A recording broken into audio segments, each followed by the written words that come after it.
না বলা কথা গল্পের দ্বিতীয় পার্ট। আর আজকে তো শুক্রবার, তোমরা সবাই জানো যে শুক্রবারে আমি গল্প আপলোড দিই না। তো তোমাদের কথা চিন্তা করে আজকে আমি গল্প আপলোড দিতেছি। তো চলো বেশি কথা না কইয়া গল্প শুরু করা যাক। ঋতু আমাকে কষে থাপ্পড় দিয়ে বলতে লাগলো, এই আমাকে সে যা করে করুক তাতে তোর কি?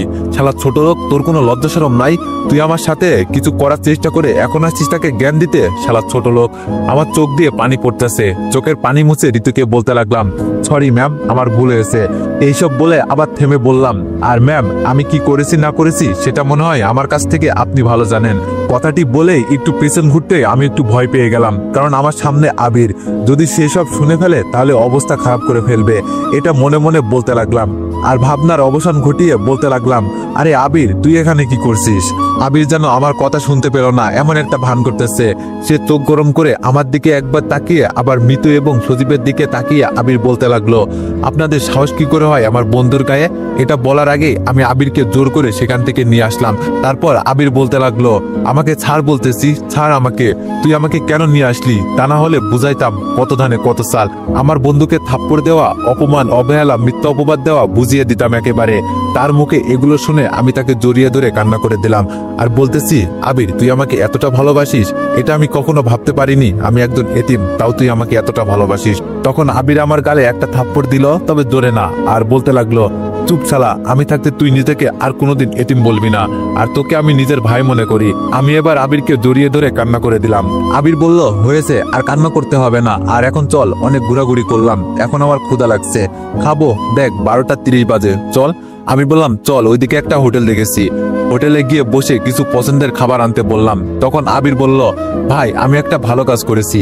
আমি বললাম, কি কাজ?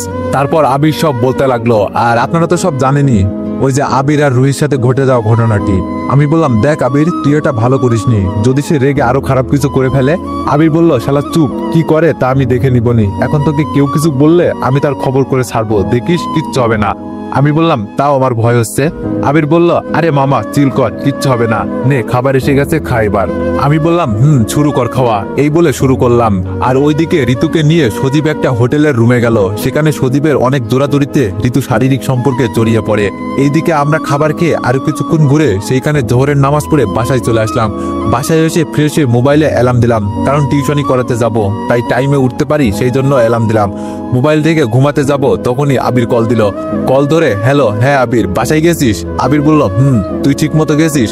আমি বললাম, আচ্ছা আমি কিছুক্ষণ ঘুমাবো, ক্লান্ত লাগছে, আল্লাহ হাফেজ।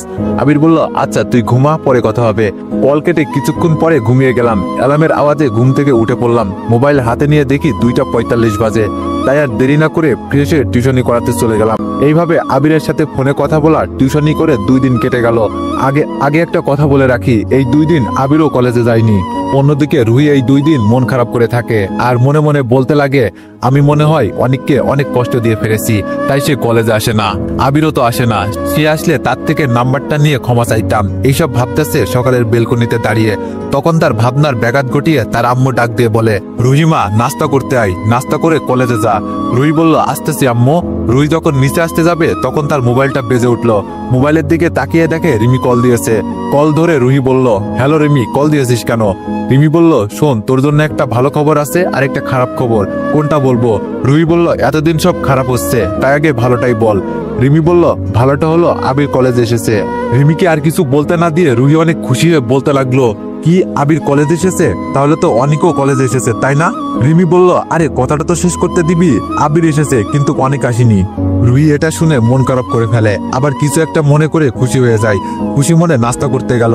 রুহিকে খুশি দেখে তার মা বলতে লাগলো, তা আমার আম্মুটা কিসের জন্য খুশি দেখাচ্ছে? এই 2 দিন তো মন খারাপ ছিল। রুহি বলল, আরে না আম্মু, এমনি, খাবার দাও তো, দেরি হয়ে যাচ্ছে, কলেজে যাব। রুহির আম্মু বলল, আচ্ছা বাবা দিচ্ছি তো, এত রাগ দেখাস কেন, এই নে খাবার খেয়ে আমাকে উদ্ধার কর মেরি বেটি। রুহি খাবার খাচ্ছে আর বলতে লাগলো, আচ্ছা আম্মু, আব্বু কোথায়? রুহির আম্মু বলল, তোর আব্বু কিছু কাজে ঢাকায় গেছে। রুহি বলল, ও আচ্ছা। আরো কিছুক্ষণ কথা বলতে বলতে রুহির খাবার খাওয়া শেষ। তাই তার মাকে বিদায় দিয়ে কলেজে এসে সোজা রিমিকে নিয়ে আবিরের কাছে গিয়ে বলতে লাগলো, হাই আবির, কেমন আছো? আবির রুহির দিকে কেমন করে তাকিয়ে কিছুক্ষণ ভেবে বলল, আলহামদুলিল্লাহ, আপনি? রুহি বলল, আমি ভালো আছি। আচ্ছা আবির, তোমার বন্ধু অনেক কোথায়? তাকে আর তোমাকে এই 2 দিন দেখি নাই, এখন তুমি আসলে আর তোমার বন্ধু আসলো না, আসলে কি হয়েছে তোমাদের? আবির বলল, আমি আসিনি এমনিতেই, তা অনেককে আপনি খুঁজতেছেন কেন? আবার অবহেলা করার জন্য, নাকি অপমান, নাকি থাপ্পড় দেওয়ার জন্য? কি করার জন্য খুঁজছেন আমার বন্ধুকে? একটা অনুরোধ রাখিয়েন, আপনি আমার বন্ধুকে আর অপমান করবেন না। ছেলেটা অনেক কষ্ট নিয়ে জীবনযাপন করে। এই কথাগুলো সব রুই মাথা নিচু করে শুনতেছে আর চোখ দিয়ে নুনাদল পড়ছে। রুই বলল, আসলে আমি অনেক সরি তোমাকে, আর অনেককে খুঁজতেছি, কারণ এতদিনের কাজের জন্য আমি ক্ষমা চাইবো। এই কথাগুলো সব রুই মাথা নিচু করে বলছে। রুইর এমন কথা শুনে আবির অনেক অবাক হলো, আর সাথে সাথে মাথা নিচু করে রুইকে বলল, রুই আসলে আমি সরি, আমি বুঝতে পারিনি তুমি এখানে কি জন্য আসলা। আমি ভাবলাম অন্য কিছু করবা, তাই আসলে আমিও সরি। রুই বলল, আরে তুমি কেন সরি বলতেছো? আসলে আমি আগে যা করেছি সেই জন্যই তুমি এগুলো বলছো। আমি সরি এতদিন যা করেছি। আচ্ছা আবির, অনেক আসবে না? আবির বলল, না, কাল থেকে আসতে পারে। রুই বলল, আচ্ছা আবির, অনেকের নাম্বারটা দেওয়া যাবে? আসলে ফোন করে সরি বলতাম, আর কাল যদি না আসে তাই। আবির বলল, যেহেতু তুমি ভুল বুঝতে পারছো সেহেতু নাম্বার দেওয়া যায়, এই নিন নাম্বার। নাম্বার দিয়ে আবির ওখান থেকে চলে যায়, আর রুই অনেকের নাম্বার পেয়ে অনেক খুশি, যেন আকাশের চাঁদ পেয়ে গেছে। আর এইদিকে আমি সকল টিউশনি শেষ করে নামাজ পড়ে বাসায় আসতেছি হেঁটে হেঁটে। তখন হঠাৎ আমার সামনে একটা 7-8 বছরের ছেলে এসে বলতে লাগলো, ভাই একটা ফুল নিন ভাবির জন্য, মাত্র 20 টাকা। একটা ফুল নিন ভাই, আজ 2 দিন কিচ্ছু খাইনি, একটা ফুল নিন, তাহলে একটা রুটি কিনে খেতে পারতাম। ছেলেটাকে দেখে আমার মায়া হতে লাগলো, কি সুন্দর। ছেলেটাকে বললাম, আচ্ছা তোমার নাম কি? ছেলেটা বলল, ভাই আমার নাম আবু সাইদ। আমি বললাম, মাশাল্লাহ, কত সুন্দর নাম। আর কিছু না বলে পকেটে হাত দিয়ে দেখি 200 টাকার মতো আছে। এগুলো দিয়ে বললাম, ভালো কিছু কিনে খাবে কেমন? সাইদ বলল, ভাই এই নিন সব ফুল ভাবির জন্য, এখানে 10টা ফুল আছে। আমি বললাম, আরে তোমার ভাবি নাই, আর আমার ফুল লাগবে না, তুমি রেখে দাও। সাইদ বলল, ভাই গরিব হতে পারি, না খেয়ে মরে যাবো, তবু আমি নিতে পারবো না। ভাই ফুলগুলো নিন, না হলে আমি টাকা নিতে পারবো না। আমি ছেলেটাকে এই কথা বলতে শুনে তাকে জড়িয়ে ধরে কান্না করে দিলাম। সাইদ বলল, ভাই আমার কেউ নাই, আর আমি যেখানে ইচ্ছা সেখানেই থাকি। আমি তার কথা শুনে বললাম, এই তোর কেউ নাই কে বলেছে? আমি আসি না, আজ থেকে তুই আমার ভাই আর আমার কাছে থাকবি। আপনারা ভাবিয়েন না 3টা টিউশনি করিয়ে কেমনে চলবো। আসলে 3টা মিলিয়ে বেতন 6000 টাকা। আর একটা কথা আপনাদের বলতে ভুলে গেছি, আমি ফ্রিল্যান্সিং শুরু করেছি, তাতে ডেইলি 300 থেকে 500 টাকা আয় হয়।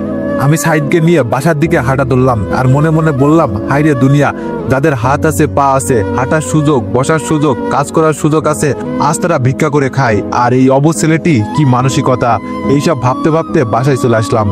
আমার এই কাজ একজনের চোখ এড়ালো না। সে আর রিমি রাস্তার ওই পাশে একটা রেস্টুরেন্টে বসে খাবার খাচ্ছিল। তখন সেটা রিমি দেখে রুহিকে বলল। রিমি বলল, দেখ রুহি, রাস্তার ওই পাশে এটা অনেক না? রুহি বলল, হ্যাঁ রে, এটা তো অনেকই। রিমি বলল, দেখ একটা বাচ্চাকে জড়িয়ে ধরে কান্না করছে, আসলে ছেলেটা অনেক ভালো।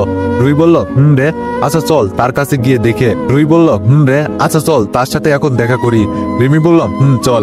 এই বলে রেস্টুরেন্টে বিল দিয়ে বাইরে আসতে আসতে দেখে আমি নাই। আমি বাসায় এসে নিজে ফ্রেশ হলাম, তারপর সাইদকে ফ্রেশ হতে বললাম, তারপর খাবার বানাতে চলে আসি। কিছুক্ষণ পর সাইদ ফ্রেশ হয়ে আমাকে খুঁজতে রান্নাঘরে আসলো। সাইদ বলল, ভাইয়া তুমি এখানে, তুমি রান্না করতে জানো ভাইয়া? আমি বললাম, ভাই আমি রান্না করতে পারি। আচ্ছা তুই টেবিলে গিয়ে বস, আমি খাবার দিতেছি। সাইদ ভালো ছেলের মতো টেবিলে বসে পড়লো। আমি কিছুক্ষণ পর নাস্তা আনলাম, তাকে নাস্তা দিয়ে আমি নিজে খেতে বসলাম। খাওয়ার সময় সাইদকে বললাম, সাইদ শোন, তোকে নিয়ে 7:30টার দিকে বের হবো, তোর জন্য জামা কাপড় কিনতে যাবো, কেমন? সাইদ বলল, সত্যি ভাইয়া? আমি বললাম, এখন খেয়ে আমরা রেস্ট করব, তারপর আমি আর তুই মার্কেটে যাব, কেমন? সাইদ বলল, আমরা খাবার শেষ করে রেস্ট নিচ্ছি। তখন সাইদ বলল, জানো ভাইয়া, তুমি ছাড়া আজ পর্যন্ত কেউ আমার সাথে ভালো ব্যবহার করেনি। আমি এতিম বলে সবাই মারতো, সবাই দূর দূর করে তাড়িয়ে দিত, কারণ আমি এতিম তাই। আচ্ছা ভাইয়া, আমি এতিম কি আমার দোষ? আমার কেউ নাই কি আমার দোষ? কেন সবাই আমাকে অবহেলা করে? আমি সবার কাছে একটু ভালো কথা ব্যবহার চাই।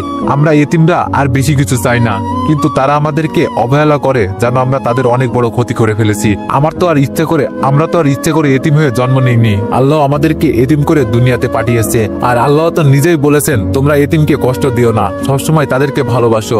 তারা কেন এটা বোঝে না ভাইয়া? এটা বলে আমাকে সাইদ জড়িয়ে ধরে কান্না করে দিল। তার কথা শুনে আমারও কান্না চলে আসলো। আমি তাকে মাথায় থাপ্পড় দিয়ে বললাম, তুই আর নিজেকে কখনো এতিম বললে তোর সাথে আমি আর কখনো কথা বলবো না। দেখ আমাদের কেউ নাই তো কি হয়েছে, আমাদের আল্লাহ আছেন, তাই মনে কখনো কষ্ট নিবি না, সবসময় আল্লাহর উপর আস্থা রাখবি। আরো কিছুক্ষণ কথা বলতে দেখি 7:20 বাজে, তাই আমি সাইদকে বললাম, এখানে বস, আমি রেডি হয়ে আসছি। তারপর রেডি হয়ে দুইজন আমরা বের হলাম। তারপর কিছুক্ষণের মধ্যে মার্কেটে এসে তার জন্য কিছু জামা কাপড় কিনে একটা রেস্টুরেন্ট থেকে রাতের খাবার খেয়ে দুই ভাই চলে আসলাম। রাতে ঘুমানোর সময় আমি তাকে বললাম, কাল সকালে রেডি থাকিস, টিউশনি করিয়ে এসে তোকে স্কুলে ভর্তি করিয়ে দিব, কেমন? আমার মুখে স্কুলের কথা শুনে সাইদ অনেক খুশি হয়ে আমাকে জড়িয়ে ধরে ঘুমিয়ে গেল।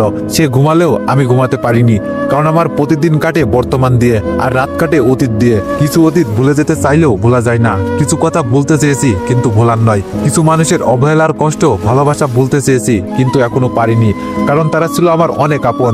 এইসব ভাবতে ভাবতে ঘুমিয়ে গেলাম। অন্যদিকে রুহি আমার কথা ভাবতে ছেলেটা কত না অপমান অবহেলা করলাম, কিন্তু ছেলেটা এত ভালো কখনো ভাবতে পারিনি। যেখানে আমরা কিছু ধনী হয়ে এত বড় মনের না, সে একজন এতিম হয়ে এত বড় মনের মানুষ। আসলে ছেলেটা অনেক ভালো। কাল সকালে সে আসলে তার কাছে সরি বলে বন্ধু বানিয়ে নিব। এইসব ভেবে ঘুমিয়ে গেল রুহি। ভোরবেলার নামাজ পড়ে নাস্তা বানাতে বানাতে দেখি সাইদ উঠে পড়েছে। তাকে ফ্রেশ হতে বলে খাবার টেবিলে নাস্তা নিয়ে আসলাম। সে ফ্রেশ হয়ে টেবিলে বসলে আমি তাকে নাস্তা দিয়ে নিজে খেতে বসলাম। দুইজন নাস্তা করে একটু বসে নিলাম। একটু পর দেখি আবির কল দিয়েছে। হ্যালো আবির, কেমন আছিস? আবির বলল আলহামদুলিল্লাহ, তুই কেমন আছিস? আচ্ছা আজ কলেজে আসবি? আমি বললাম আলহামদুলিল্লাহ, কলেজে আসবো। আবির বলল তাহলে সাবধানে আসিস, কেমন? আল্লাহ হাফেজ। আমি বললাম আল্লাহ হাফেজ। এরপর কল কেটে সাইডতে আমার ফোনটা দিয়ে বললাম, আমি না আসা পর্যন্ত ঘর থেকে বের হবি না, আর এইটাতে কার্টুন দেখ। এই বলে টিউশনি করাতে চলে আসলাম। আসলে আবির ছাড়া কেউ কল দেয় না। আগে একজন দিত, বাট এখন আর দেয় না। আর এখন সাইড ঘরে একা একা কি করবে, তাই ফোনটা দিয়ে আসলাম। আমি টিউশনি করিয়ে বাসায় এসে নিজে ফ্রেশ হয়ে সাইডকে নিয়ে বের হলাম। আমাদের কলেজের পাশেই একটা স্কুল আছে, সেইখানে চলে আসলাম। তাকে ক্লাস 1-এ ভর্তি করিয়ে তাকে ক্লাসে দিয়ে আমি কলেজে আসলাম। অন্যদিকে ঋতু সজীবকে কল দিল। ঋতু বলল, হ্যালো বাবু, কি করো? সজীব বলল, এই তো তোমার কথা ভাবি। তুমি কি করো? ঋতু বলল, আমিও তোমার কথা ভাবি। আচ্ছা সজীব, আমরা যেই কাজটা করেছি তা যদি কেউ জেনে যায় তাহলে কি হবে, ভেবে দেখোছে একবার? সজীব বলল, আরে কিছু হবে না, আমি আসি তো। তাদের মাঝে আরো অনেকক্ষণ কথা হলো। তারা কি করছে না করছে তা আপনারা গল্পের সাথে থাকলে জানবেন। আমি কলেজে এসে সোজা আবিরের কাছে গেলাম। আমি বললাম, আবির কেমন আছিস দোস্ত? আবির বলল, আলহামদুলিল্লাহ। তুই? তা আজ কলেজের কথা মনে পড়লো? আমি বললাম, আলহামদুলিল্লাহ। ভাই, আজ মনে পড়লো। আবির বলল, কিরে তোকে দেখলাম একটা বাচ্চা ছেলেকে নিয়ে স্কুলের দিকে গেলি, তোকে ডাক দিব ভাবলাম কিন্তু দিইনি, ভাবলাম তুই এলে বলবো। আমি আবিরকে সব খুলে বললাম। আবিরের সাথে কিছু কথা বলতেছিলাম, তখন রুহি এসে দাঁড়ালো। আমি তাকে দেখে মাথা নিচু করে চলে আসতে যাব, তখন রুহি বলল, অনেক দাঁড়াও, তোমার সাথে আমার কিছু কথা আছে। আমি মাথা নিচু করে বললাম, কি কথা ম্যাম? নাকি আবার অপমান করবেন? করলে করেন, আমি কিছু বলবো না। রুহি বলল, আসলে আমি সরি তোমার সাথে এতদিন খারাপ ব্যবহার করার জন্য। সরি, আমাকে মাফ করে দিও প্লিজ। আমি রুহির কথা শুনে মনে মনে বললাম, এই মেয়ে বলে কি? আমি বললাম, আচ্ছা আপনার গায়ে জ্বর আসলো না তো? কি আবল তাবল বলছেন? দেখেন, অপমান করবেন তো ভালো, তাই এখন ভালো ব্যবহার করে পরে যদি খারাপ আচরণ করেন অনেক কষ্ট পাবো। রুহি বলল, প্লিজ অনিক, এইভাবে বলো না, আমি সত্যি অনেক লজ্জিত, আমাকে ক্ষমা করে দাও। রুহি এবার কান্না করে দেয়। আমি তার দিকে তাকিয়ে দেখি সে মনে হয় মন থেকে বলছে। আমি বললাম, যেহেতু আপনি আপনার ভুল বুঝতে পেরেছেন তাহলে ঠিক আছে, যান, ক্ষমা করে দিলাম। রুহি অনেক খুশি হয়ে বলল, সত্যি? তাহলে আজ থেকে আমরা ফ্রেন্ড? আমি বললাম, দেখেন, আপনি আমার কাছ থেকে ক্ষমা চেয়েছেন, তা আমি করে দিয়েছি, তার বাইরে আমি আর কিছুতে জড়াতে পারবো না, আমাকে ক্ষমা করে দিবেন ভাই। এই বলে চলে আসলাম। পিছন থেকে রুহি আমার দিকে ছলছল করে তাকিয়ে আছে। তারপর রুহি দেখলো আবিরও চলে আসতেছে। তখন রুহি আবিরকে বলল, আবির শোন। আবির বললাম, বলেন। রুহি বলল, তোমার বন্ধু এমন কেন? কি হবে আমাকে বন্ধু বানালে? আবির বলল, তা আমি নিজেও জানি না, আমি অনেক দেখেছি অনেকের সাথে কোনো মেয়ে ফ্রেন্ড হতে চাইলে তাকে ফিরিয়ে দিয়েছে, তাছাড়া আমি কিছুই জানি না। আচ্ছা আমি এখন ক্লাসে যাই। এই বলে আবির চলে আসলো। এইদিকে রুহি মনে মনে বলতেছে, যে করি হোক আমি অনেককে নিজের ফ্রেন্ড বানাবো। এই বলে সে ক্লাসে চলে আসলো। আবির এসে আমার সাথে বসে কিছুক্ষণ কথা বললাম। এর মধ্যে ক্লাসে স্যার আসলো। এবার আমরা ঠিক হয়ে বসলাম।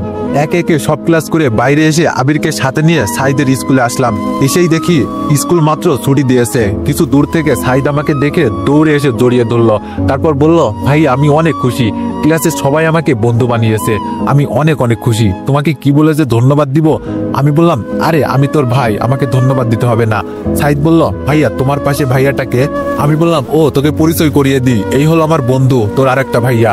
সাইদ আবিরকে দেখে জড়িয়ে ধরলো। আবির বলল, তা তোমার নাম কি? সাইদ বলল, আমার নাম সাইদ। তোমার নাম কি? আজ থেকে তুমি আবির ভাইয়া বলে ডাকবে, কেমন?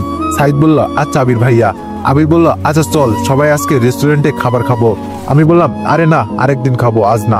আবির বলল, ওই আমি তোকে বলছি, আমি আমার পিচ্চি ভাইটাকে বলছি, চলো তো সাইদ। সাইদ বলল, চলো আবির ভাইয়া, আর কেউ গেলে আসতে পারে আমাদের সাথে। আমি বললাম, যা বাবা, ভাই একটা পেতে না পেতে আমাকে ভুলে গেল, যা তোদের সাথে কথাই কমো না। বলে তাদের পিছে পিছে হেঁটে একটা রেস্টুরেন্টে আসলাম। সেখান থেকে খাবার খেয়ে বাসায় চলে আসলাম।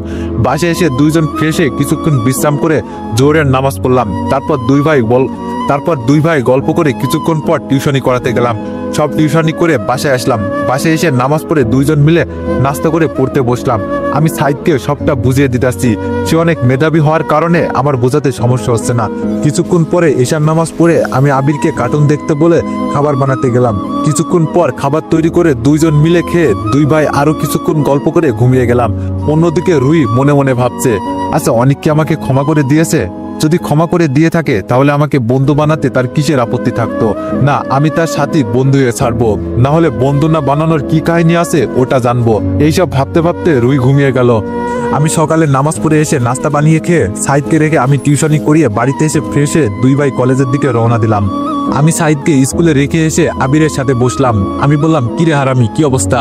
আবির বলল, আলহামদুলিল্লাহ, তোর? আমি বললাম, আমারও আলহামদুলিল্লাহ।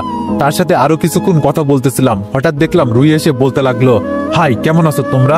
আবির বলল, আমি আলহামদুলিল্লাহ, তুমি?